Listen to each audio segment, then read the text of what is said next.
Now, this is a culture shock for me. Again, I Yeah. don't live in Australia. I've never been. The closest I've gotten to Australia is using Paul Daniels' software and seeing the bugs come up on the screen from time to time. Hey, everybody. How's it going? So I talk a lot about what's going on with right to repair in the United States. Today, I thought I'd talk with some members of my audience from Australia.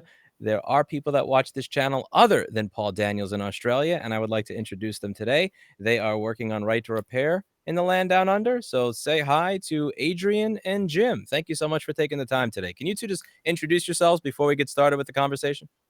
Hi, I'm Adrian. I'm a university student and I'm the lead campaigner for the Right to Repair team at the Australian Democrats, an Australian minor political party.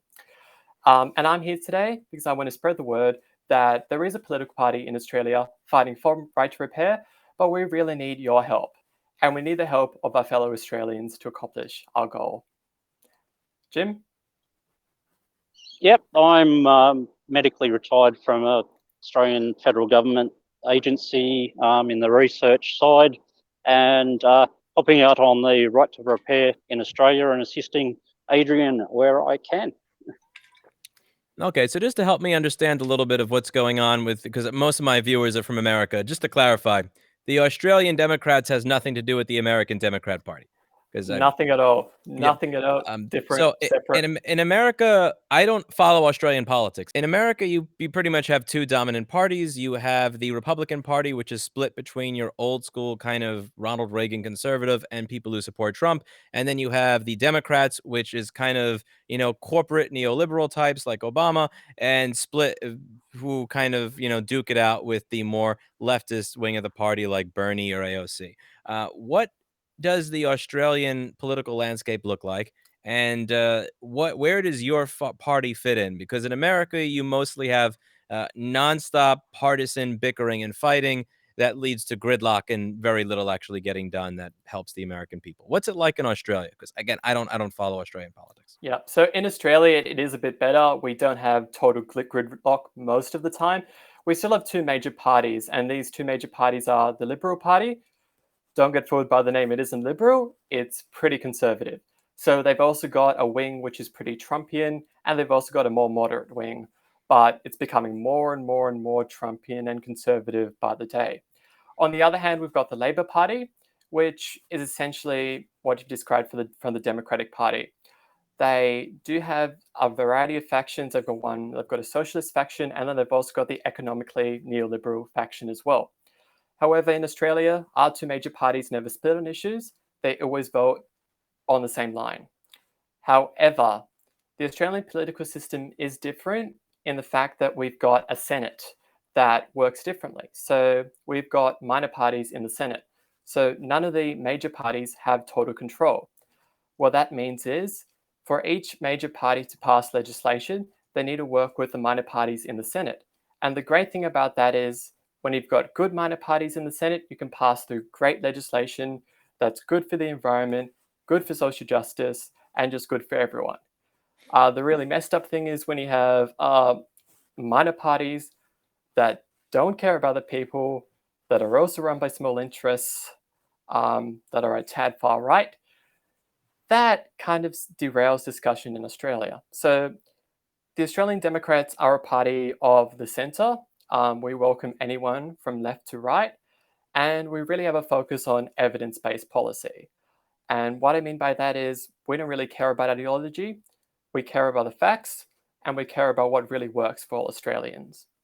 So we're happy to negotiate with any party to get the job done. Interesting. So it kind of sounds like something like let's say, the Reform Party in the United Yeah. States, or at least what that was trying to be like back 20 or 20 years ago or so. So, okay. So when it comes to right to repair in Australia, we had the FTC come out with this 50+ page report in the United States. It goes through a list of all the different, opposition lobbyist talking points on why right to repair is bad. It's not safe. It's not secure. And it said that there's no evidence for any of this. You have something similar in Australia. You have this productivity commission. Can you explain what that is and what they are doing with regards to right to repair? Yep. So the Productivity Commission is an independent body of government that looks into matters that are like right to repair, so microeconomic policy, regulation, and social and environmental issues. What the Productivity Commission does is it holds inquiries on specific issues. We had an inquiry into water recently, and we also had this one into right to repair. So the Productivity Commission actually just released its report today. But before I get into that, I'd just like to talk about how they write their reports.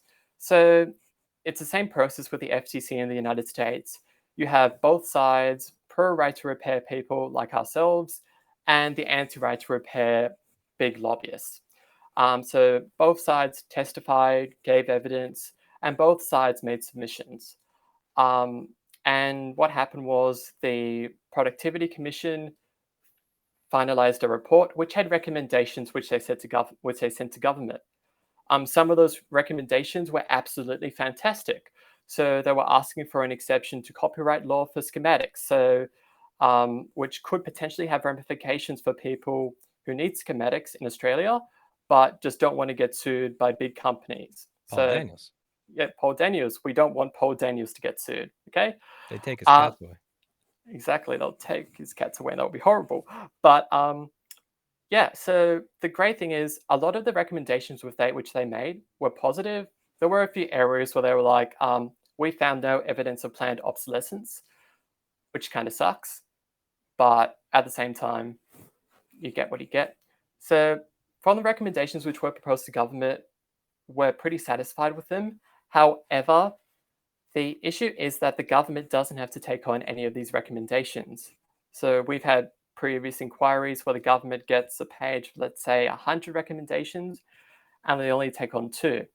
So what we want to do is we want to start building up a movement in Australia, which will push the government to adopt right to repair legislation, really by saying, look, either you adopt it or we're going to vote you out. That's what we're trying to do. So you have to get people to be active and actually vote. Yeah, everyone has to vote in Australia, so our system's different. We've got compulsory voting, but we think that by getting more and more people actively engaged, we can raise awareness of the issue of right to repair. That's interesting because in the United States, I'm sorry, I interrupted you. Go ahead. Sorry. I don't know. Continue. It's okay. No, in the US, there's no compulsory voting, and so many people are just so cynical. You have a lot of people that are hard left and hard right, or that just vote for their party. Then there's just a large majority of people that I meet that just don't vote at all because they say, "Screw it! It doesn't matter who I vote for. I'm screwed anyway. I don't trust any of these people. I'm not bothering." And it's interesting that in Australia you don't have as much of that because you do have to vote. So if you have to vote, then you might as well at least have an idea what's going on. Yeah, but a lot of people are still pessimistic about the process. And like most of the people I've spoken to as well, they're like, what does it matter if I vote Liberal or Labor? They're both the same. They're both corrupt. They're not going to do anything for Australia. And yeah, that's a major issue. Exactly. That's a major issue. And that's the kind of sentiment we're getting. But that would probably be a majority of the population. And by getting issues like right to repair out to the majority of people, we can really start influencing change because in Australia, we don't have people who are strictly Democrat, strictly Republican. Because I understand your Democratic Party has something like 40 million members, whereas our Labor Party only has 60,000. So the people who vote for parties in Australia aren't really loyalist. And we can really, I guess, influence the way people vote going forward. How do other Australians help you with the work that the Productivity Commission and that you are doing to actually get something done? Yeah, so how other Australians can help us by joining our party and getting involved in our campaign. So we are planning on holding little community events where we speak to people in the community about right to repair and raise awareness. So that's one of the things we're doing. Another thing we're doing is we're bringing together a lot of people in the Australian repair industry. So right now I'm working with Andrew Gardiner, who's one of the leaders in the phone repair industry in Australia. So if you send a phone to a repair shop in a mall, for example, and if those people can't repair it, it goes straight to Andrew. Now, this is a bit of a segue, but it makes a really important point.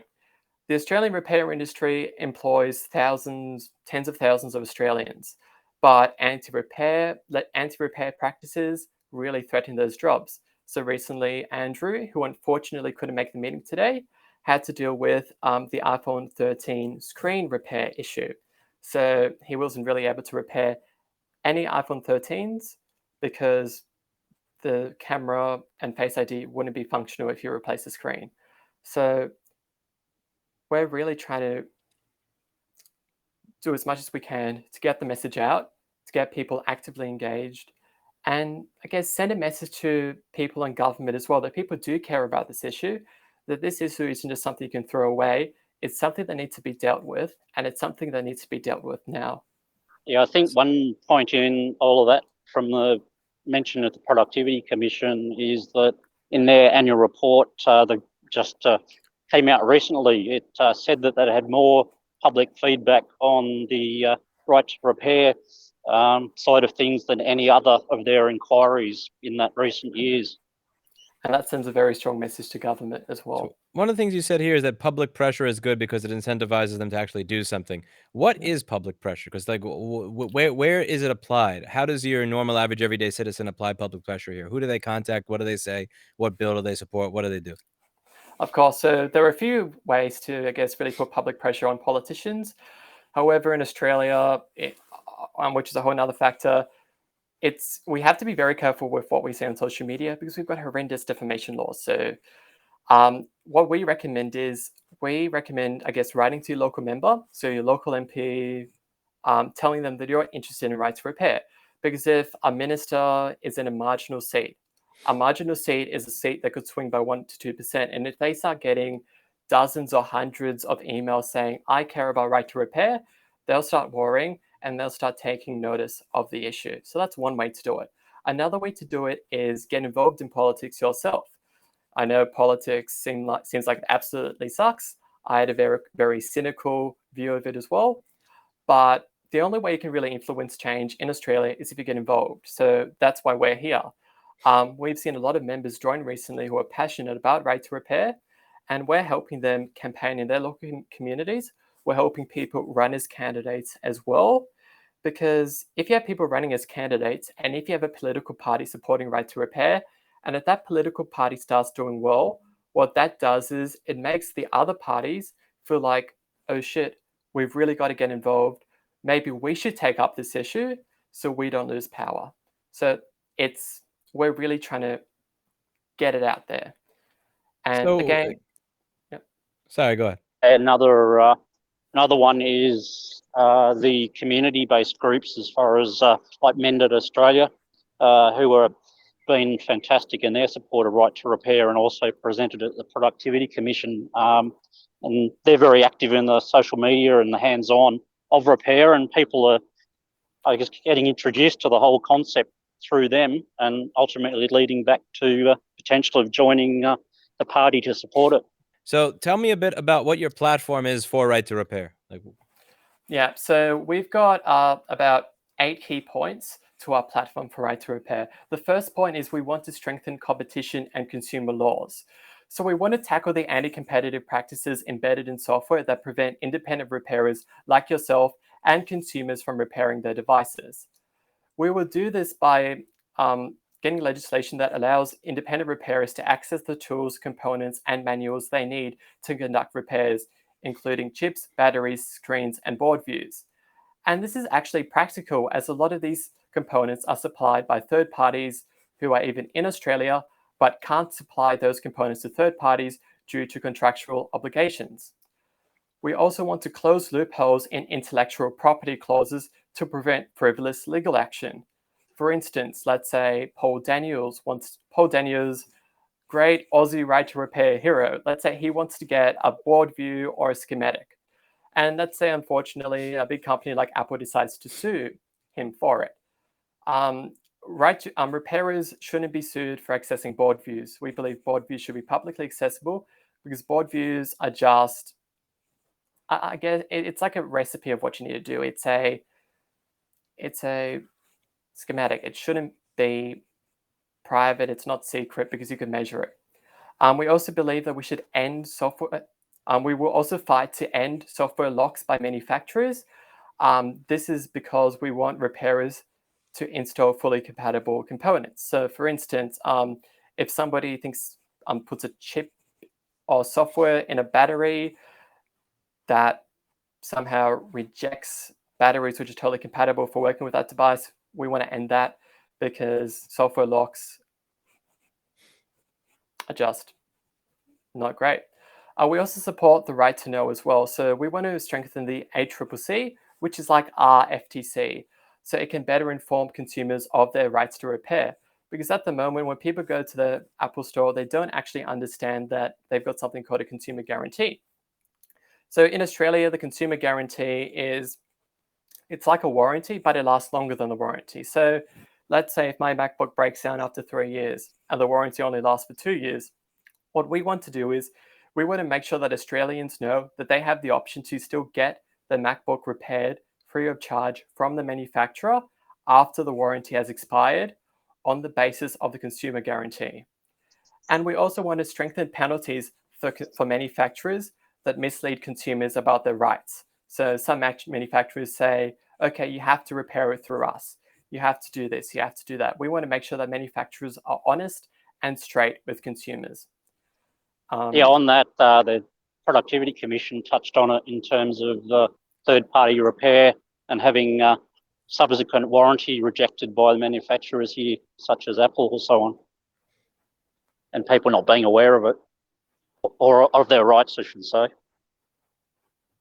So yeah, it looks like you have repair cafes in Australia. Can you tell us a little bit about that? Like, Yeah, and then I might like our policy is really extensive, but I'm happy to talk about the repair cafes as well.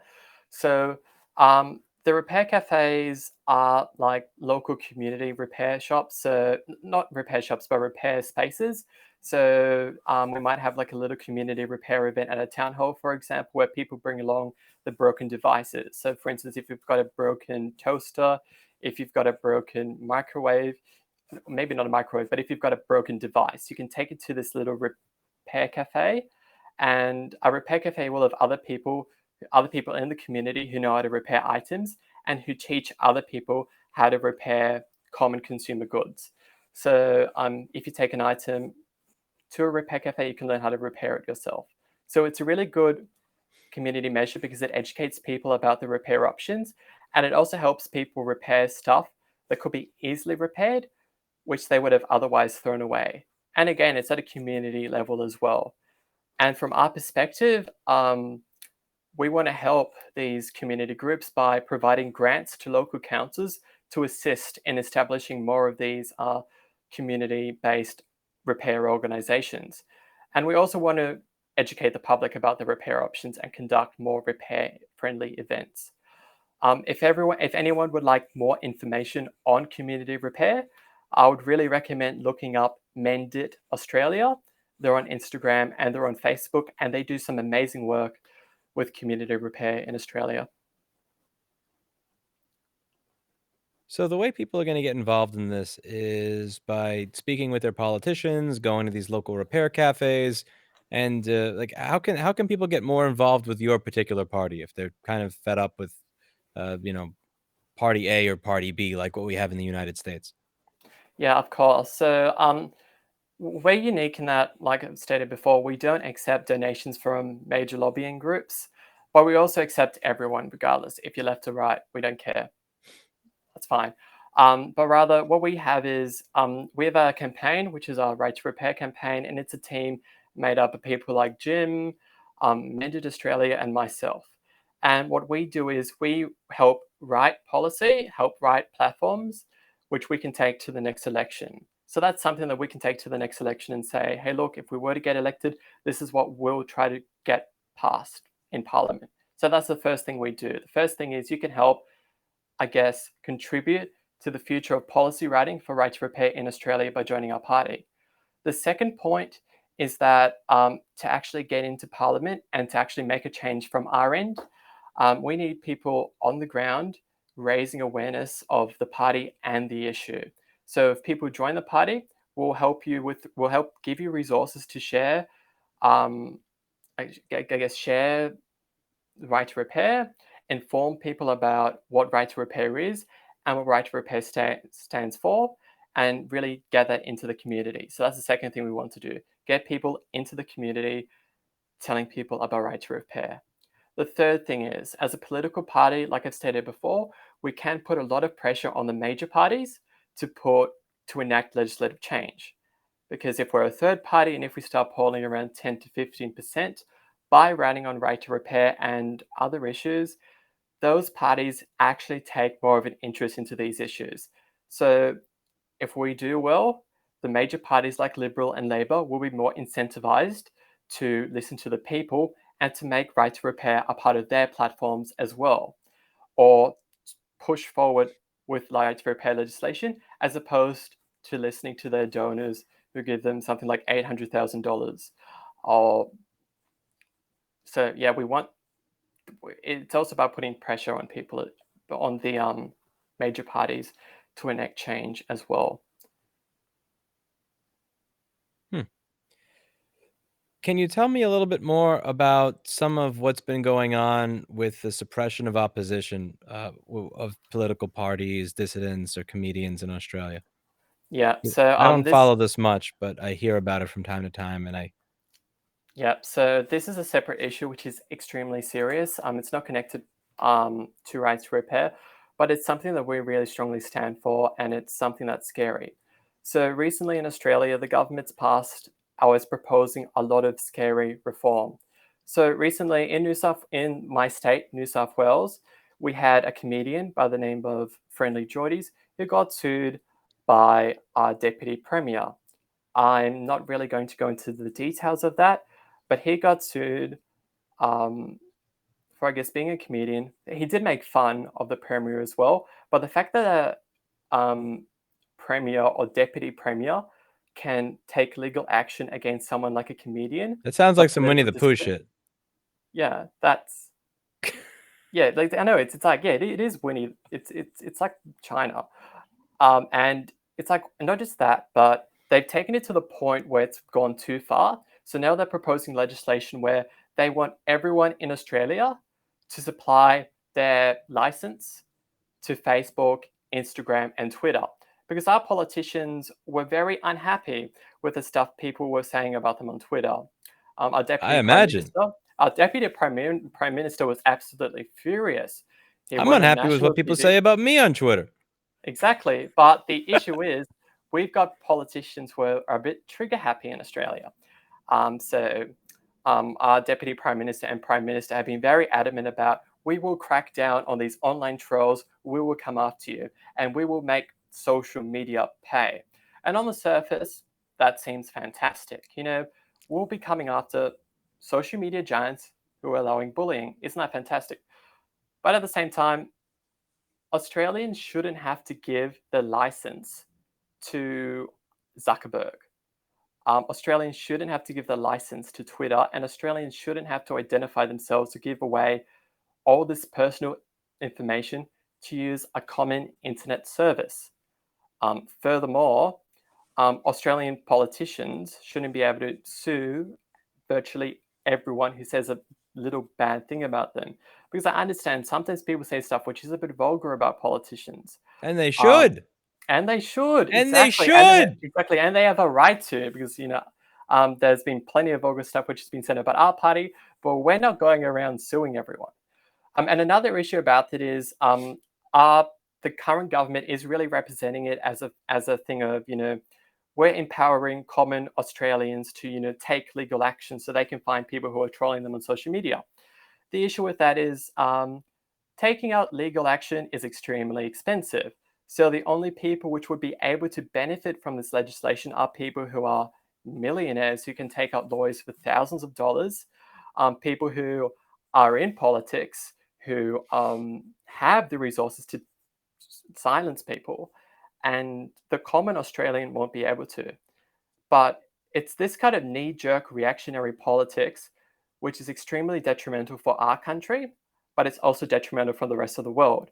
Because China, it is a country that's started to introduce like you have to identify who you are through your license, through your all that kind of stuff on social media. You need to identify yourself. But that's happening in Australia as well. And the issue is that if we allow this to happen in Australia, the rest of the world should be concerned, because Australia is a Western democracy. And if it happens here, what's to stop it from happening in Canada? What's to stop it from happening in Europe? We need to Yeah, stop because it before it starts growing. Because I think your average American, when they hear that, in China they do this or in China they do that, Yeah, you just go, "Yeah, that's China." Or like they do this in yeah, North Korea, and it's like, "Yeah, that's North Korea." This is the rule in Saudi Arabia, and it's like, "Eh." But if you hear that certain things are going on in like South Africa, England, Australia, it's kind of different because you're not used to or like Brazil or I don't know, anywhere else. It's like it hits differently. yeah, Like, because again, when you hear about that type of totalitarian shit happening in China, it's one thing, but then when you hear about it happening in, like, Australia or Mexico or Dominican Republic, it's like, "Oh, crap, that could happen here." And yeah. I mean, I don't know what it's like in Australia, but, like, cursing out your politicians, that's an American pastime. That's as American as apple pie. I Yeah, mean, Same here. it's exactly. encouraged, and there's a lot of good reason for it. I mean, you just turn on the television for 10 minutes a day, and you'll be filled Yeah, with reasons to do it. yeah, So of that's course. ve Now, one question I would have for you is this an opinion that a majority of the country is for or is against? Is it something that's partisan where, like, this party's for it, that party's against it? Or is it something where universally across the aisle, everybody hates it, like the removal of the YouTube dislike button? Well, the issue is a lot of Australians aren't really well informed of what's going on because in Australia we've got a very concentrated media. So, for instance, one of our largest media networks, Channel 9, is chairmaned by a former minister for the current ruling party. Oh, So, and come on. which means that, okay, so I'll just give you an example. There could have been two titles for this story into surveillance in Australia. One title could have been Australian government will require you to provide identification to use social media. Like, think about this. Zuckerberg will need your license. Think about that as a title. Then think about Australian government takes concrete steps against Facebook to prevent cyberbullying. It's like, I don't know, it's a common concern that I'm hearing from people in Australia is that our media is becoming somewhat of a PR agency for the government. Um, You hear that in and America too. It just depends on the exactly, channel and it depends on who's in office, but it's exactly. Because CNN supports your Democratic Party and Fox News supports your Republican Party. We've got a and they similar carry kind of water for dynamic here. them very often. Exactly, they do. And again, So I'm nobody not going trusts either.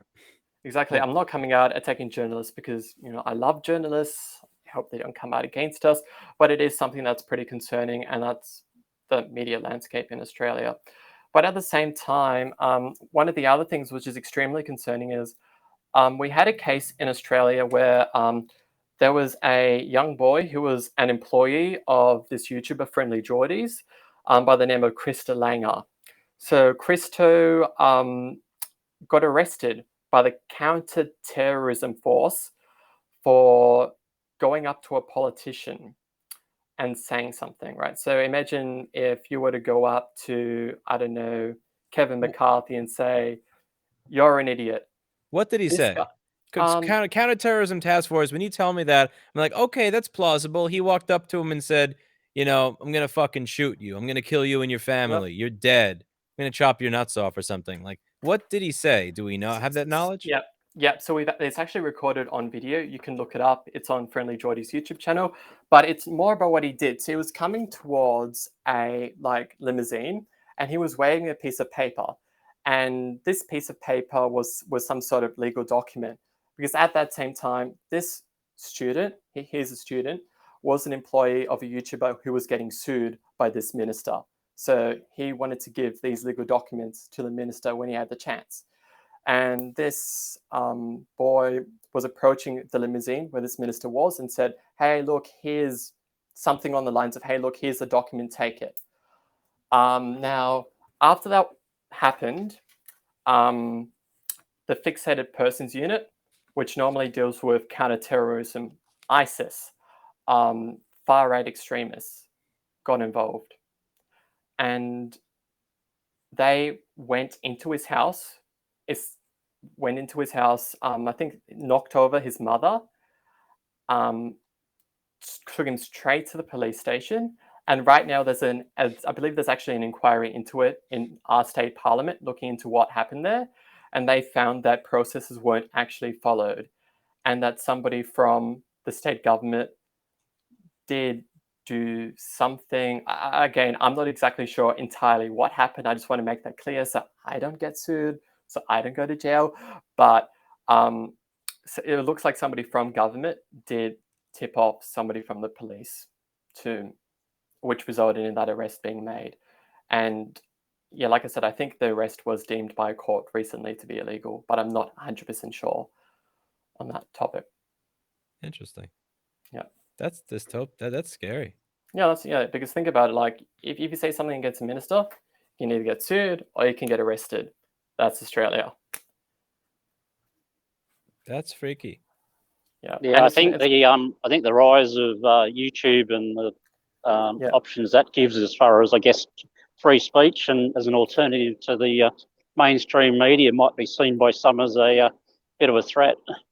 Yeah, it is being seen by some as a threat. So our ruling, like the Liberal Party, has started to really take aim at Facebook and Twitter. So, for instance, this is a bit of an issue with our legal system as well, and the really recent ruling that was made. So that's if we make a comment on a Facebook post on social media, the people. So let's say if you made a post on social media, Lewis, about something, and some random idiot commented a threat against someone else, you would be held liable for what that other person commented on your post.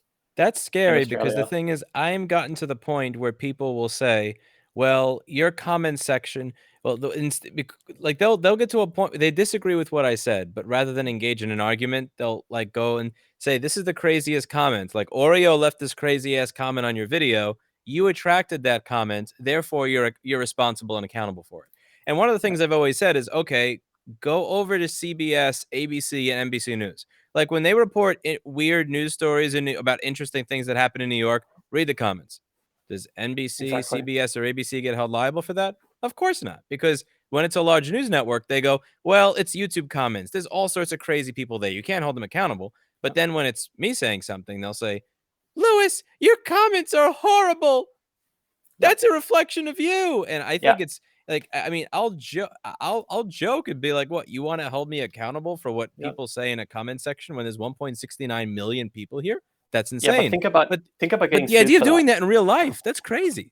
Yeah, so we have that. So our media networks actually have to moderate our comment section. So if it's past like 9 o'clock, we can't comment on a Facebook post if there isn't a moderator online. And your Facebook post can get deleted if like our media agencies deem it to be defamatory. Because they don't want to get sued, and I don't blame them. Can you send me specific citations to these to all of this?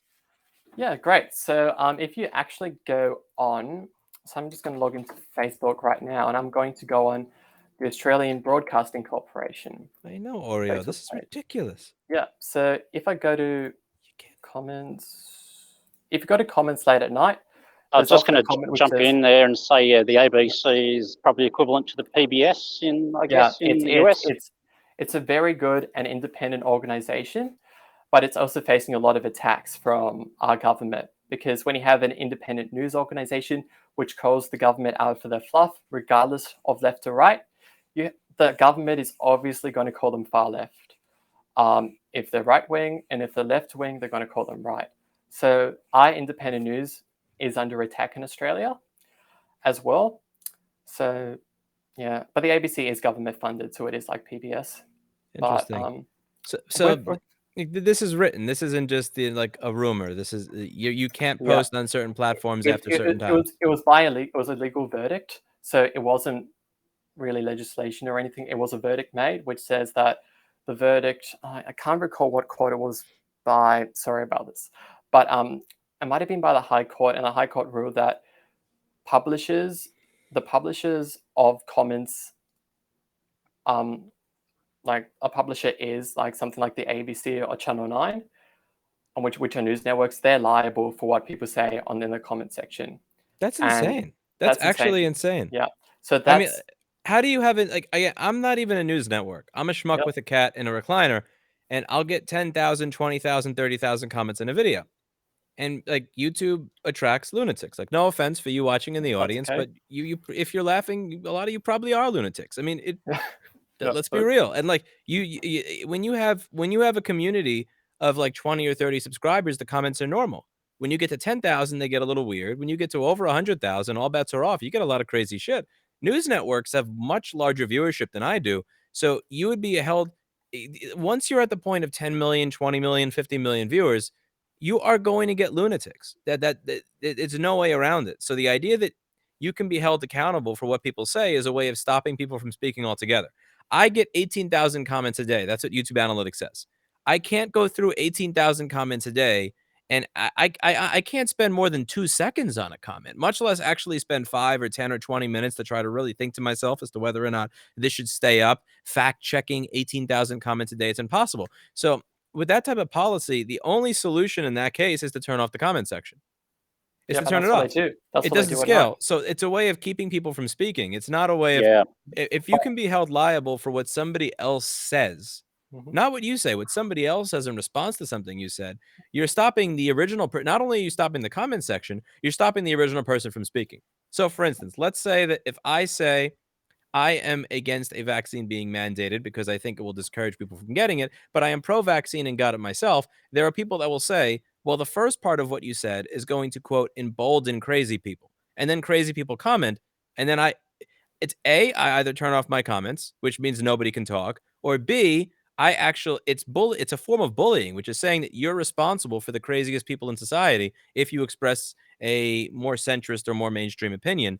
It stops people who have a more centrist or more mainstream opinion from talking. You only talk if you're either all the way over here or all the way over here.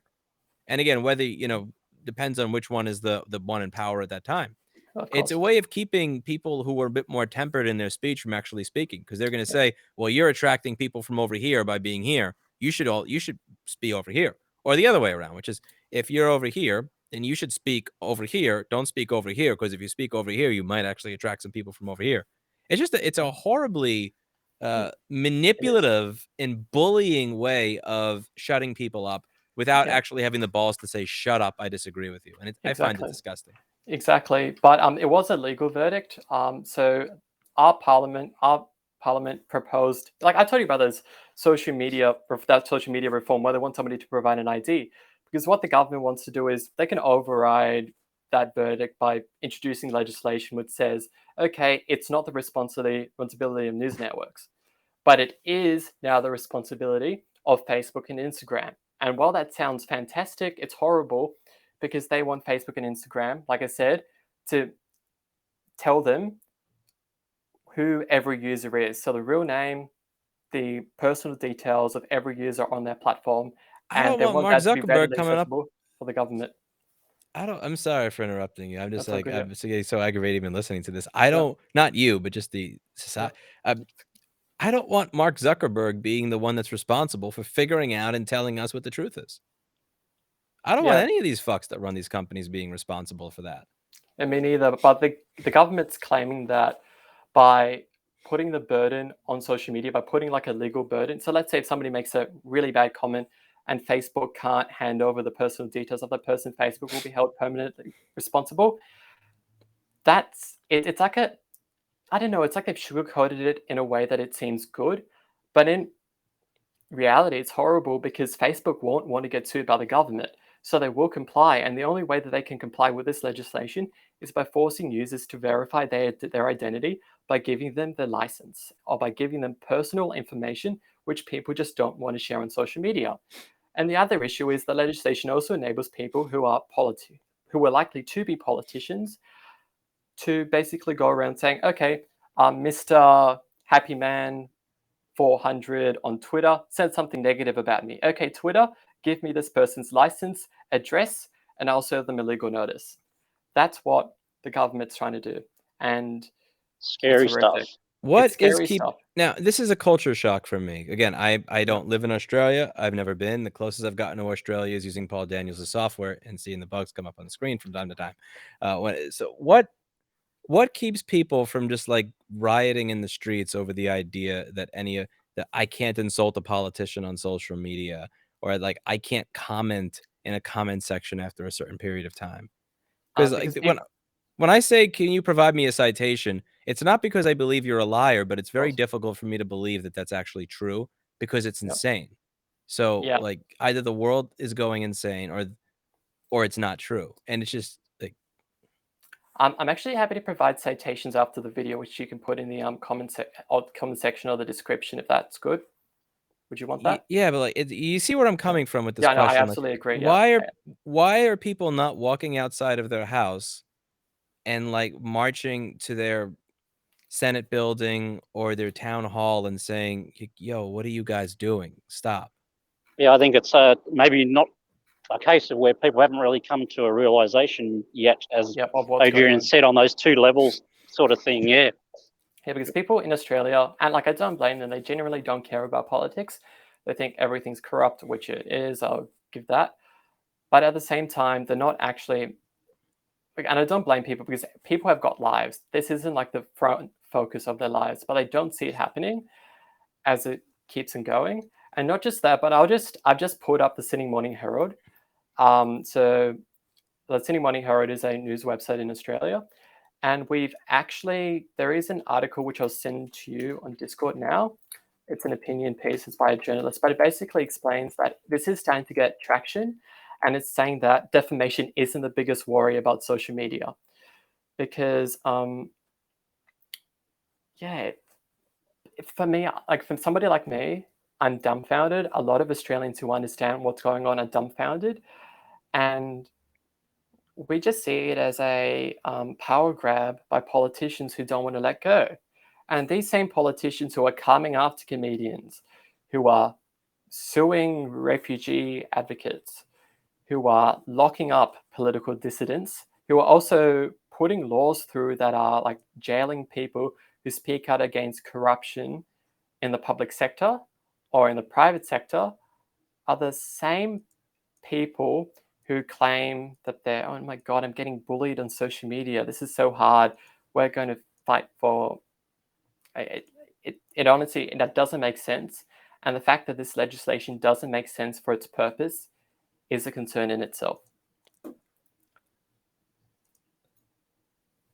Yeah, I'm checking out this this thing right here. Defamation isn't the biggest worry about social media. The government's chest thumping about defamation on social media seems like a solution looking for a problem. To force social media platforms to unmask online trolls, and I liked how she uses trolls in quotes because she understands that this is a bullshit premise. To enable people to sue for defamation, meanwhile. Wow. Okay, this is interesting. That is something else. Yeah, and we've also had we had laws passed in Australia recently that enable police to go on people's phone. Like there were 3 new warrants that were released, and they essentially enable police to obtain a warrant to go on somebody's online account, manipulate anything on that account without any oversight, delete an account or create a new account to help with a police investigation. The issue with that, Lewis, is let's say somebody obtains a warrant to do this and somebody goes and the police go on your Facebook page. They could modify information. Modify means that they could potentially change the messages which you've sent. So they could create a fake message and nobody would ever know. No, I'm not saying that the police would do it, but the thing is it could happen because there's no oversight. There's Oh no my God! oversight It's at all. Deputy Morrison said this week that he wanted these laws to protect women. Oh my God! Yeah. It's like, think of the children here in America. Exactly. And the reason why he's saying that he wants the laws to protect women is because the Liberal Party has a very poor record with treating women, and so does our parliament. So recently, a report was actually released by our parliament, which detailed an extremely high level of harassment in parliament as well. So female staffers have been abused, sexually assaulted, and our politicians have just covered it all up. But they'll make it better by asking people for ID before they post on Facebook. I like the end of this article is yet despite Morrison calling social media a coward's palace, in each of these cases the politicians were suing someone who put their name to their statements. That's a scalding way to end that piece. Yep. Well, it is almost 2 a.m. here in glorious New York City, so I am going to have to start getting ready to wind down for the evening or the morning, I suppose. It was a pleasure having you on. Thank you so much for taking the time. Thank you, Lewis. Cheers, Oreo says thank you. Lewis. And just a quick reminder, if anyone would like to get involved in a party, because like we are extremely concerned about this new authoritarian legislation that's been passed, but we're also concerned about the fact that we might face deregistration because the government's made it much harder to be a political party in Australia. So we also need your help. If you could sign, if you're from Australia, and if you could sign up as a member, the information will be in the comments section. We'd really appreciate it, and you'd really help us with Achieve Right to Repair and really help save democracy as well in Australia. Yeah, like, I hate to say it, I love right to repair, but the idea that you could like, if you say something mean about a politician, that's not allowed, like, that stuff Yep, seems like yeah, you gotta solve that thing first, because if you don't solve the ability of people to be able to speak and openly criticize corruption, then you don't have a chance to ever get right to repair passed, because you never have a chance to get someone in that can actually do something about it. I mean, exactly. And if you raise the issue of corruption, like a specific case, they're just going to sue you for defamation, and it's already started to happen. So well, it's got to they change. can't sue me, so I'll start talking about this more often. It'll be fun. Exactly, Thank you very exactly. much for coming You're on, welcome. and I really Thank appreciate you you so taking the much. Thank time. you, Lewis. Everybody Thank you else, so you'll see much. a pinned comment down below. Look at the pinned comment. It'll have all the information on everything we talked about and how you could find Adrian and this party. Thank you Yeah, very thank much, and you. I'll see you all next time.